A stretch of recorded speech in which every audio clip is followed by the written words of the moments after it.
evening and welcome. Tonight, help us find the answers to three of the most intractable cases, all of them unusual. The murders of Shirley Leach and Derek Kiley, and the two gunmen who held up an entire supermarket. We've several results, of which more later, but you may have seen that one Crimewatch viewer helped to solve the tragic deaths of Nicola and Harry Fuller. The Fullers were newlyweds who were shot at their home in Wadhurst in Sussex. We pieced together what clues there were and played a tape of a man's voice that was left on Harry's answer phone. A viewer rang Crimewatch suggesting a name, Stephen Young. Last month, Stephen Young was convicted of both murders and was given 2 life sentences. Well, our first case tonight has been baffling police for the past 3 months, simply because all their investigations have failed to reveal any possible motive. It's the murder of 47-year-old Derek Kiley at his flat in South London. By all accounts, he was a man with many friends and no enemies that anyone's been able to discover. Derek's girlfriend died last year, and our reconstruction begins at Hither Green Cemetery in southeast London. Derek was an immensely private person. He'd had a girlfriend for 2 years, but few of his friends knew about her until she died suddenly of a heart attack last November, aged only 37. His brother remembers Derek was devastated. Derek was really broke up. I've never seen him like this. He couldn't speak, he didn't seem to know what day it was. He was definitely in shock. To see him upset like that, falling apart, you know, he really was a bad scene for me and for Derek, I think. We lost touch over the years, and we was just getting back together again, which would have been terrific. He was a good guy, Dale. I mean, he'd do things like, he'd stop the traffic to let an old lady across the road. He was a real old softy, really, although he didn't give that in his appearance. Derek, or Del as he was known to his friends and family, had spent most of his life in South London. He'd lived in his flat in Harpenden Road in West Norwood for more than 10 years. Yeah, tell me about it. Look, don't worry yourself. Yeah, well, look, we'll sort something out. Well, leave it to me. Hang on, mate, look, I've got to go. There's someone at the door. I'll bill you later, yeah? Ta-da. Derek's friends knew they were always welcome to drop in for a chat. Hello, Juice. Hi, Ben. Come in, you. He used to actually call his flat the Haven. It was where people could go with their problems. I've known Dale for about 4 years. He was a very good friend to me. He was a very good friend to everybody. But although he did have a lot of friends, I felt that in the last 6 months he did get quite lonely, and he seemed quite desperate for people to be around him. In actual fact, he seemed quite frightened of being on his own. While people confided in him, Derek kept his own problems very much to himself. But there's no doubt that something had been worrying him. Before you threw that out? Now I stuck it back together again. Painted the flowers on myself. It's all right, isn't it? He was always mending things, always fixing things. I used to call him Mr. Fix-It. Well, Rolly? No, thanks. He used to spend most of his time actually in his flat. He used to call it his control centre, because where he used to sit he had everything to hand. His remote control, his answering machine and his telephone. Hello? Yeah, all right, mate. What's the mileage? Derek's main love was cars, and he made a business of doing up and selling second-hand vehicles. Yeah, we can do something, yeah. Consider it done. He was a familiar sight in the street, working on various old cars outside his house. Hi, Del. Hello, girl, how are you? All right, thanks. How are you? Not too bad. Hey, there's something I've got to say to you. That little cat of yours. He was such a good neighbour to us. We used to say that the best things about West Norwood were the fishmonger and Del. It cost me a fortune in cat food as well. I had a smash in my car and Del just completely took over. He just did everything. Oh, it's really good since you fixed it. Yeah, well, you should get onto the garage, you know. They ripped you off something rotten. Yeah, I know. I keep meaning to ring them. Yeah, we'll do it and let me know what they say. He was a real mixture. I mean, he came across as really macho, and yet you'd go round there and he'd be doing watercolours of cottages and sailing ships, which came as a real surprise. You know, it was quite a contrast to his image. I mean, I think he thought he was quite hard, but I certainly never saw him being aggressive, and he was a real honey to us. It's just after New Year, Sunday the 2nd of January. A neighbour remembers seeing a man coming from the direction of Derek's house that night and getting into a black 7 Series BMW. The witness describes the man as of Asian appearance with a ponytail and in his mid-20s.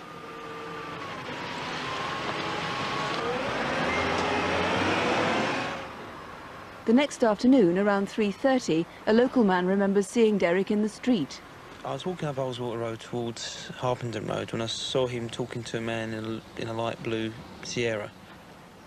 The man he was talking to had slicked back hair and a ponytail. He was about in his mid-30s and had Mediterranean-type skin. I also remember that the car tax was out of date. Later that same evening, Derek was at a pie stall in Crystal Palace Parade, a few miles from where he lived. Tea and coffee? Yeah, please, Ron. Well, Dill used to come up at night to see me on odd occasion, have a chat. All right, Dill. Not really. But on this occasion he come up, he looked down and out and didn't seem that he was in his right mind. Something was worrying him. He said to me, I'll see you later, and then off he went. And that was the last time I see him. That was the last time anyone is known to have seen Derek alive. Half an hour later, back in Harpenden Road, it's shortly after midnight. This woman lives a few doors away from Derek's flat.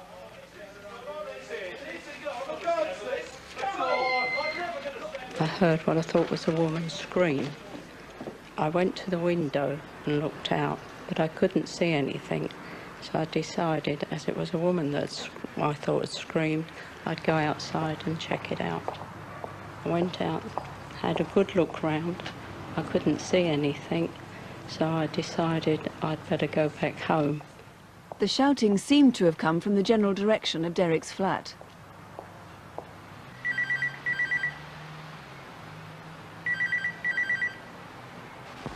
There's nobody available to speak to at the moment. If you'll leave your name and any message, I'll get back to you as soon as possible. Thanks for calling. Hi, Del. I'm a bit worried about where you are. Give me a ring when you get back. Thanks, bye. Over the next 3 days, Derek's friends became increasingly worried as he failed to return their calls.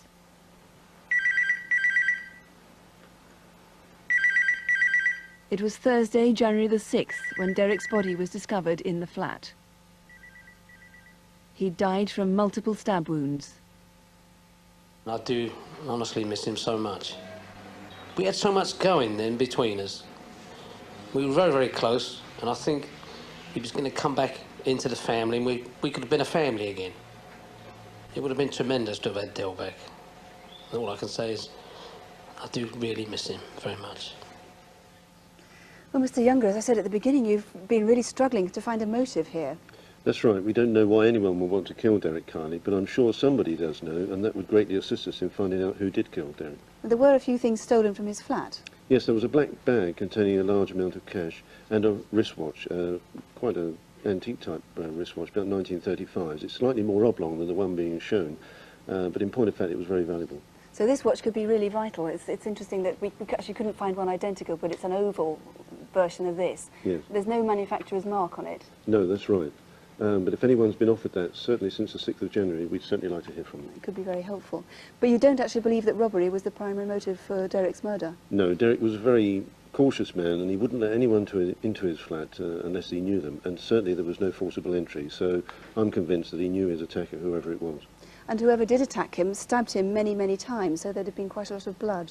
Yes, and I would appeal again to anyone who, on the early hours of Tuesday, the 4th of January, came home with blood-stained clothing. There must be someone out there to whom that would apply, and if someone could ring in with that information, we'd be most grateful. The one person you know so far that you need to eliminate is the Asian man with the ponytail who was seen coming from the direction of Derek's flat on the 2nd of January in the evening. Yes, we know he was a regular visitor. He may have nothing to do with the murder of Derek Kiley, but we'd still like to trace this individual to eliminate him and find out what Derek was doing on the Sunday. And we've got a description of him. That's right. He's about 25 years of age, slim build, 6 foot tall, and the video fit is a good likeness to him. Now, if anybody can help in this case, there's a reward as well, isn't there? There is a very substantial reward offered by Crime Stoppers. Yes, that's right. Well, if you can help with any information to take this investigation further, please do ring us. The number here in the studio is 0500 600 600, or you can contact Gypsy Hill Police Station direct, and that number is 071 326 1212. That's 071 326 1212.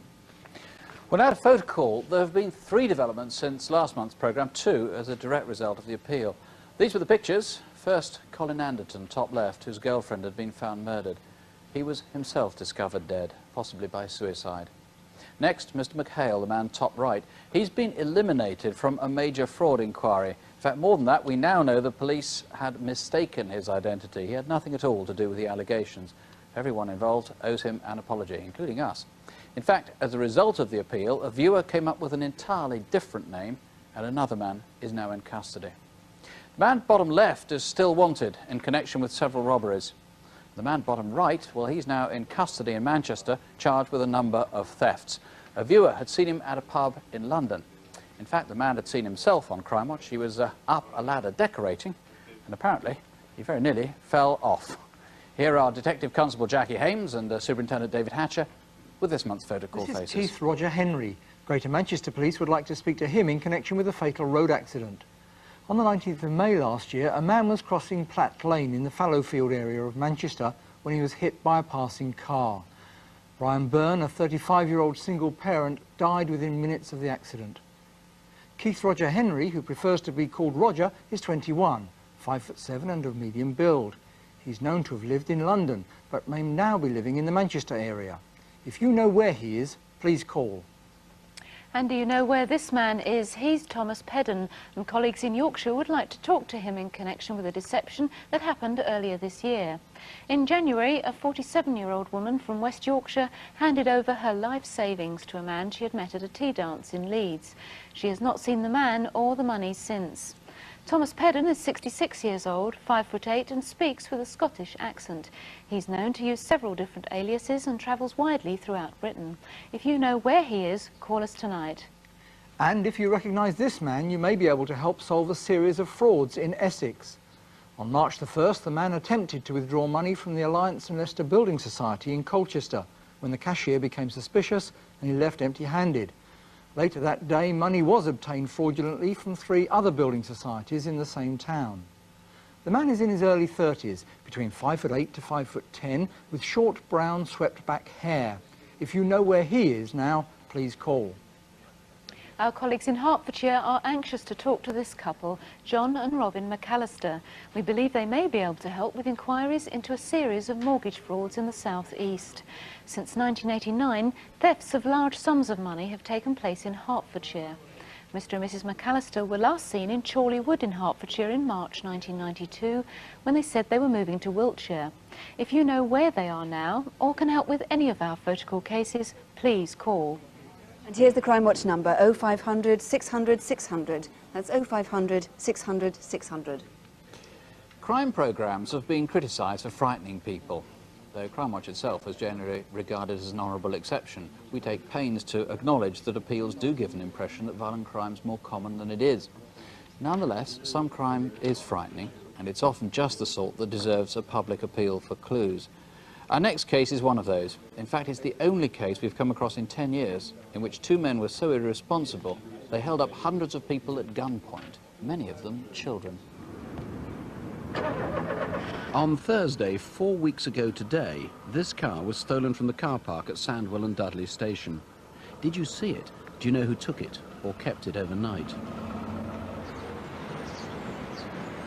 So I'm going to take the rest of my holidays next week and the week after. Lucky devil.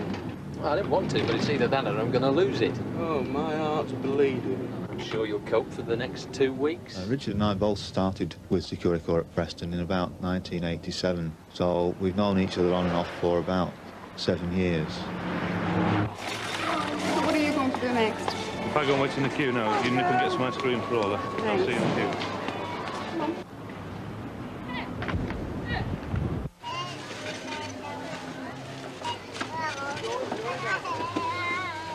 I was standing in the queue when I saw a guy who had no shopping with him, he had no trolley. He appeared to be looking in the direction of the till and the cash office door. He saw me looking at him. He appeared to become agitated. He then turned and walked away.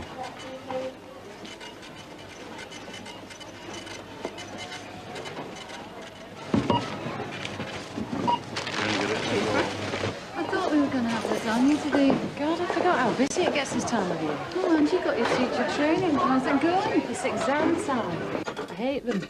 I used to like maths, you know. Well, it's poetic justice. If you're going to terrify those wee kids with exams when you're qualified, it serves you right. Thanks.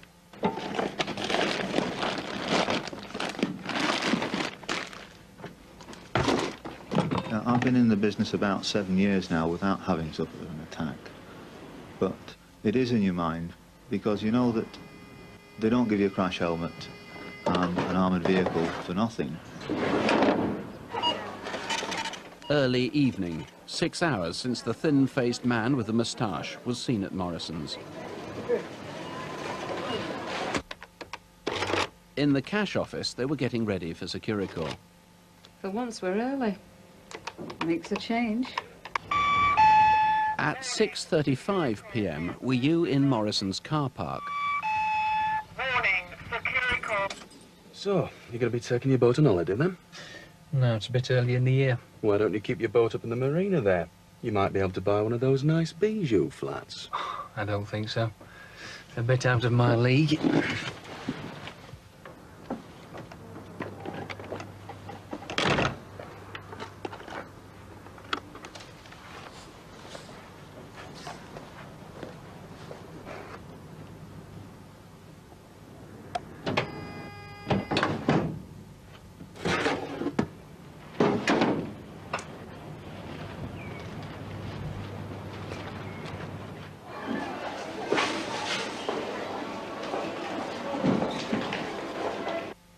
Did you see two men hanging round the car park? Like Richard in the van, you probably assumed they were Morrison's staff.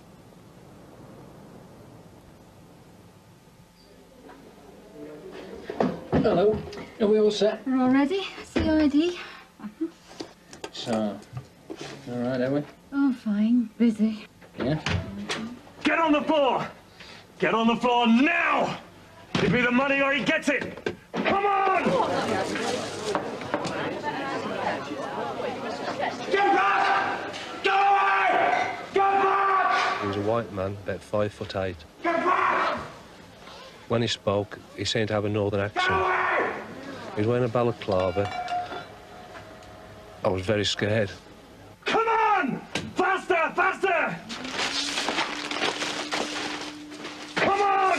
Come on! Faster! Get out! There's nobody gone! Get out! The shot sent a shower of plasterwork into Tim's face. Get out! There's an army gone! Give us the money! Come on! Faster! There's no more! You've got it all!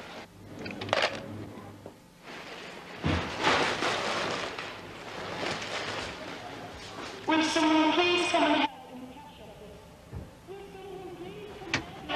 I heard people shouting for help over the tannoy. I looked out of the window and I saw two men.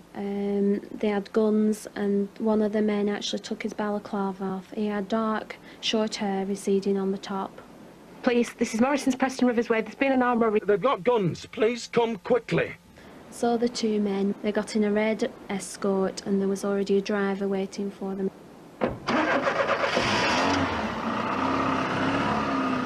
They then drove quickly out of the car park, behind the petrol station and on the main road towards McDonald's. You all right? Yeah.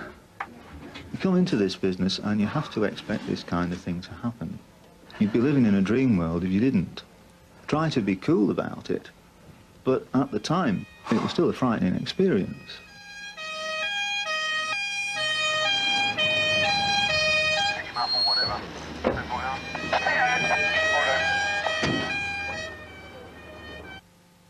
I felt very, very frightened, very shaky and very upset. Not sleeping very well. Can't get to sleep at night or waking up early in the morning still thinking of it. What sort of car was it? It was a red Escort, bright red Escort. It's the worst experience that has ever happened to me. And that particular night, I was absolutely petrified. Because I honestly thought he was going to come in and kill us. I still can't get it out of my mind.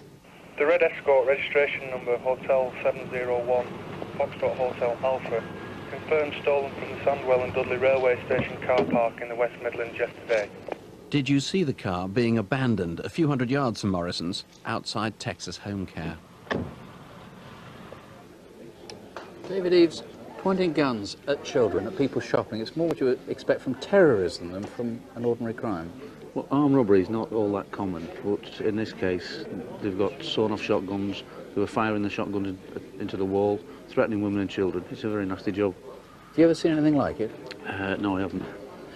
Do you think there's a possibility if anybody in the store had made a wrong move, the guy would have discharged the gun at them? I mean, for all intents and purposes, it looks as though he might. Both men were very agitated, and I've no doubt if they'd been approached, they would certainly have shot somebody. OK, so your best bet, presumably, is there's going to be somebody in the underworld, somebody who knows who did this, and frankly, they're not going to stomach this sort of behaviour. Somebody out there knows who's done this, and Security Corps have put up a substantial reward for information leading to a conviction for this job. How can other people help? I mean, obviously, there were a lot of appeals within the body of that film. What happened at the end? I mean, they dumped the car a couple of hundred yards away from Morrison's. What did they do then? Do you know? They ran across Rivers Way at Preston. Now, they either got into another vehicle or what have you. If anybody saw them running or saw them getting into another vehicle, then obviously we'd like to speak to them. OK, and obviously you want to know about that car, H701FHA, not where it is now, but that was stolen on the 17th and then used on the robbery on Friday the 18th, so somewhere that was kept overnight. Somebody may have seen it being taken from the Dudley railway station, or for the 24 hours it's been missing prior to the robbery. We'd like to know where it was, and if anybody could help us, then we'd be glad to speak to them. Perhaps the most important clue, who knows, it was this chap, fairly thin-faced with a moustache, who was seen in Morrison's at lunchtime. He was seen, he wasn't shopping, he was certainly watching the cash office. So he needs to be eliminated from our inquiries, so we need to trace him. But he might not have been one of the robbers? We don't know at this stage, it's just somebody that was acting suspiciously, and we need to speak to him.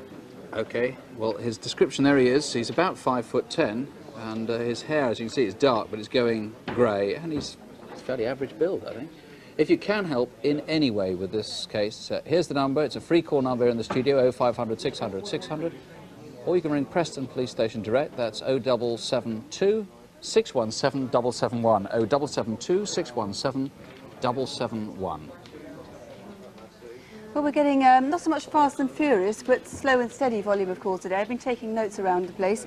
We've been getting some calls on the Derek Kiley murder. Several viewers have rung, some with suggestions as to the identity of the Asian man who was seen coming from his flat on the 2nd of January, and some suggestions as to the watch and where that might have been seen for sale. Those are being followed up at the moment. On the photo call cases, Keith Roger Henry, known mostly as Roger, 2 people think they may have seen him. One of those is today. And Thomas Pedden, too. Again, somebody thinks they've seen him today. And 2 viewers have reported seeing the Mr. and Mrs. McAllister in the West Country somewhere. So, so far so good. We're still taking them. And once again, here now with this month's incident desk, are Superintendent David Hatcher and Detective Constable Jackie Hames. If you work in the City of London, you may recognise this man. On Friday the 19th of November at around 2:30 p.m, he was outside the 3 Crowns pub in Old Jewry, purporting to be collecting money for charity. Commander Hugh Moore of the City of London Police was on duty that afternoon and tried to arrest the man who attacked him and knocked him to the ground. Commander Moore never recovered from his injuries. He died of a heart attack 2 weeks later. The man is white, between 20 and 30, 5'8" to 5'10", with dark brown greasy hair in a ponytail. We believe he had a mark above his upper lip and may have been wearing hoop earrings. If you know who he is, please ring the City of London Police on 071 601 2222. That's 071 601 2222. Do you recognise this man? He was part of a gang who held up an armour guard van in Nottingham city centre on Tuesday the 8th of March. The attack took place here in Woollerton Street at 10 to 3. It was busy and the town was crowded with shoppers. One of the men forced the driver and the guard to drive to a nearby bowls club, while the other 2 followed in a stolen Ford Granada. However, when they reached the club, the robbers were foiled by the van's security system and fled empty-handed. The robber is distinctive, wearing a pork pie hat. He's 35 to 40, 5'10", slim build with a tanned complexion. If you recognise him or can help in any way, there is a reward. The Nottinghamshire Police have set up a special free phone number at their headquarters, 0800 626 999. That's 0800 626 999. Our colleagues in London need your help to solve the murder of 51-year-old Barry Stubbings. Mr. Stubbings was a successful stockbroker. Since his death, it's been discovered that he was gay. He sometimes used the names Tony Andrews and Tony Procouncil. Barry Stubbings' body was found at his flat in Spitalfields, East London. We believe he was killed between midnight the 29th of March and 3 a.m. the next morning. We know earlier that day he travelled to Leicester by train. It's possible that you saw him or spoke to him. If so, we'd like to hear from you. At about midnight, this man was seen outside the block of flats where Mr. Stubbings lived. He's in his mid-40s, around 5'7", average build with a greying beard. He was wearing a suit, white shirt and dark tie. Later, just round the corner, this man was buying tea from a stall in Commercial Road. He's between 40 and 50, 5'9", average build with dark hair greying at the temples. A number of items were stolen from the flat, including a weekend bag like this. Perhaps you know someone who acquired a Samsonite bag around the time of the murder. If you recognise either of these men or can help in any way, please call the incident room on 071 488 6664. Or if you prefer, you can call Gallop, the Gay London Policing, on 071 233 0854. Perhaps you recognise this man. He disguised himself as a security guard to carry out 2 armed robberies on a Security Express van in Middlesex. The most recent attack happened on Friday morning, the 28th of January, when the van was making a delivery in Hayes. The robber threatened the guard with a knife similar to this before fleeing with the cash. It's a distinctive Bowie-style hunting knife with a black handle and a 6-inch serrated blade. The robber fled in a burgundy Ford Sierra, registration C638WLY. The car had been stolen on the 12th of January from George Street car park in Uxbridge. If you saw the vehicle between then and the day of the robbery, the 28th of January, you might have valuable information. The robber is between 35 and 40, about 6 foot tall, of stocky build, with dark hair and glasses. If you can help in any way, please call the Metropolitan Police on 081 569 1212. That's 081 569 1212. And here's our number, 0500 600 600. It's a free call number, and we've almost 30 lines here, 0500 600 600. Incidentally, you may have read about this man in the last few days. He's a convicted murderer, John Massey. He escaped on Monday from prison officers who were escorting him. Police warn he may be dangerous. He's 46, 5'10", slim, with dark hair that's going grey. Please call us if you've seen him, or you can ring Kentish Town CID on 081 733 6031. Well, our next case is an indiscriminate, futile murder. It's the kind of crime that happens luckily very rarely, but that's no consolation for the victim's family and friends. Shirley Leach was a pensioner. She lived in Greater Manchester, and our reconstruction begins in the small hours of Friday, the 7th of January, in Bury Town Centre. Yeah, it's a good night down there on a Thursday. That's not bad. Have your mates gone home? Yeah, they got a cab earlier. God, I'm stuffed. Here, have you got any fags left? Yeah, just the one. We'll share it. I'll have to go to the loo first, though. Is there a bog round here? Yeah, there's one in the bus station. Come with us. It's a bit dark.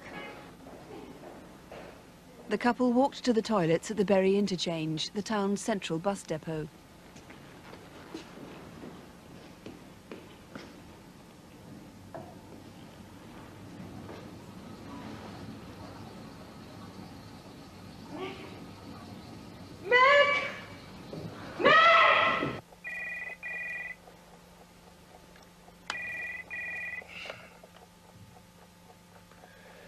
Hello?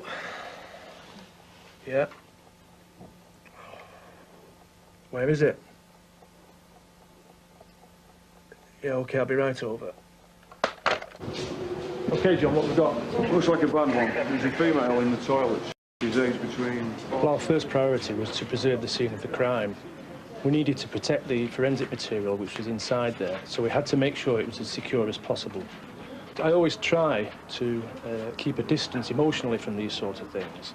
But I must admit that the first thing I thought when I saw the body lying there was that we've got a poor old lady who's